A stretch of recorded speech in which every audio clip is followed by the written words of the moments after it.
যেমনটি বলেছিলাম পিঠা বানাবো, তো এই যে চাল গুঁড়া করে নিয়ে আসছি, বাড়ির ধানের চালের পিঠা, সে পিঠার স্বাদই আলাদা। তো যাই হোক, এখানে হচ্ছে পিঠার যে মানে ভিতরের যে মালাইটা বা আপনার খিরসাটা সেটা রেডি করলাম। এটা হচ্ছে দুধ, চালের গুঁড়া আর হচ্ছে গুড় দিয়ে রেডি করেছি। এটা কমপ্লিট হয়ে গেছে, 2 থালা টোটাল আমার ক্ষীরা হয়েছে। আর এমনিতে দোকানের ক্ষীরা দিয়েও করা যায়, কিন্তু দোকানের ক্ষীরা এখনও ভালো অ্যাভেলেবেল ওঠেনি, তাই দোকানের ক্ষীরা আনা হয়নি। তো এখানে যে পাটিসাপটার যে পিঠার ডো বা পিঠার যে গোলাটা সেটা করব। এটাকে খুব ভালো করে মাখিয়ে নিচ্ছি। এটার মধ্যেও গুড়, দুধ আর হচ্ছে লবণ, চালের গুঁড়া দিয়ে করছি। আর সামান্য একটু ময়দা দেব, কারণ বেশি যদি আপনার চালের গুঁড়া দিয়ে করি তাহলে একটু পিঠাটা শক্ত শক্ত হয়ে যায়, মানে পরের দিনও এটা একটু খেতে একটু শক্ত শক্ত হয়ে যায়। তো এর জন্য হচ্ছে একটু আটা বা চালের ময়দা এই টাইপের কিছু দেওয়া লাগবে, তাহলে পিঠাটা সফট থাকে। তো এই তো এটা রেডি করে নিচ্ছি। আর পিঠা হচ্ছে পাটিসাপটা পিঠাই আজকে করব, অন্যান্য পিঠা অন্যান্য মানে অন্য আরেক দিন দেখাবো। চিতই পিঠা তো মাঝে মাঝেই দেখাই।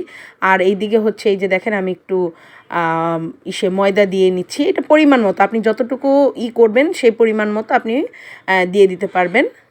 তো এখানে আমি রান্নাঘরে জাস্ট ফ্লোরে বসেই করেছি, কারণ পিঠা করতে গেলে ঘরবাড়ি একটু বেশি মানে বাসনপত্র একটু বেশি বের হয়, একটু ঘরবাড়ি একটু ময়লা ময়লাই থাকে। তো যার কারণে আমি ওইখানেই, আমার রান্নাঘরটা যেহেতু বড়, তো ওইখানেই বসে করলাম যাতে পুরো ঘরে না হয়, মানে নোংরা না হয়। তো তারপর এই দিকে হচ্ছে ওদের পরীক্ষা চলছে, দেখা যায় ওরা আবার পাশাপাশি যে একটু গুছিয়ে নেবে সেটাও করতে পারে না।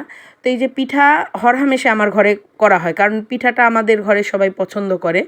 বিশেষ করে শীতের দিনে তো ওর বাবা পিঠা খুবই পছন্দ করে। আমার বাসায়ও পিঠাটা, মানে আমার বাবার ওই দিক দিয়েও পিঠাটা সবাই খাওয়া দাওয়া মানে এটা খুব পছন্দ করে। শ্বশুরবাড়িতেও সেম। তো যার কারণে পিঠা আমার বাসায় মানে হয়, বছরে বেশ কয়েকবারই হয়। তো এখানে এই যে দেখেন পাটিসাপটার ইটা দিয়ে দিলাম, দেওয়ার পর এখানে হচ্ছে এই যে ক্ষীরাটা দিয়ে তারপর হচ্ছে এটাকে জাস্ট খুব সহজভাবে সুন্দরভাবে করে নেব।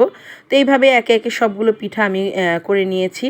আর এইদিকে আজকে ভেবেছিলাম একবার কুলি পিঠা বা যে চই পিঠা বা চষি পিঠা করব, কিন্তু আসলে চষি পিঠাটা একটু সময় সাপেক্ষর ব্যাপার, কারণ অনেকটা সময় নিয়ে করা লাগে। আর বাচ্চারা চষি পিঠা করতে গেলে তখন এসে একটু ডিস্টার্ব করে। আমরাও ছোটোবেলায় এরকম করেছি, দেখা যায় মা এরা পিঠা করতে গেলে সামনে এসে একটু ডিস্টার্ব করতাম।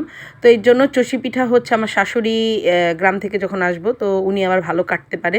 তো ভেবেছি উনি আসলে পরেই চষি পিঠাটা আমরা আরেক দিন ওটা করে খাবো, আপনাদের সাথে শেয়ার করব।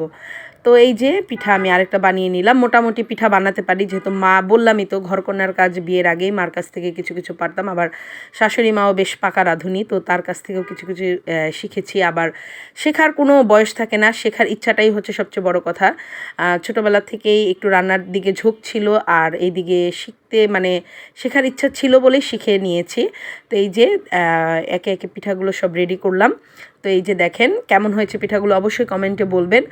আর আপনারাও এভাবে করে খাবেন, দেখবেন পিঠা উঠবে না কেন। ননস্টিকের ফ্রাই প্যান এখন তো আরও বেশি আমাদের জন্য সুবিধা হয়ে গেছে। ননস্টিকের ফ্রাই প্যানগুলোতে যদি পিঠা করি, যে কোনো পিঠাই খুব সহজেই সুন্দরভাবে উঠে যায়।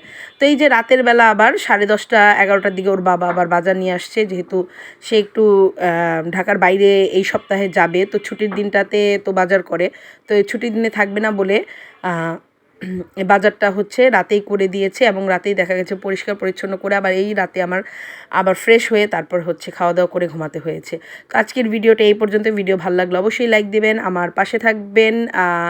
তো টাটা, বাই বাই, সবাই সুস্থ থাকবেন। আর এই দিকে দেখেন লাস্টে হচ্ছে আমার ভাস্তি নতুন হাঁটা শিখেছে, তার এক ঝলক। ওই মানে ভীষণ পাকা টুনটুনি, সে আজকে 2 দিন ধরে হাঁটছে টুকটুক টুকটুক করে।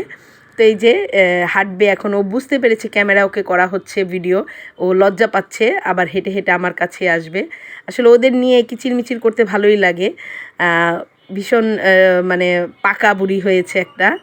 তো এই যে সবাই ভালো থাকবেন, আর আমার পেজটির জন্য বা আমার চ্যানেলটির জন্য সবাই পাশে থেকে আমার সাপোর্ট করবেন। আজকে ভিডিওটা এই পর্যন্ত। টাটা, বাই বাই, সবাই সুস্থ থাকবেন।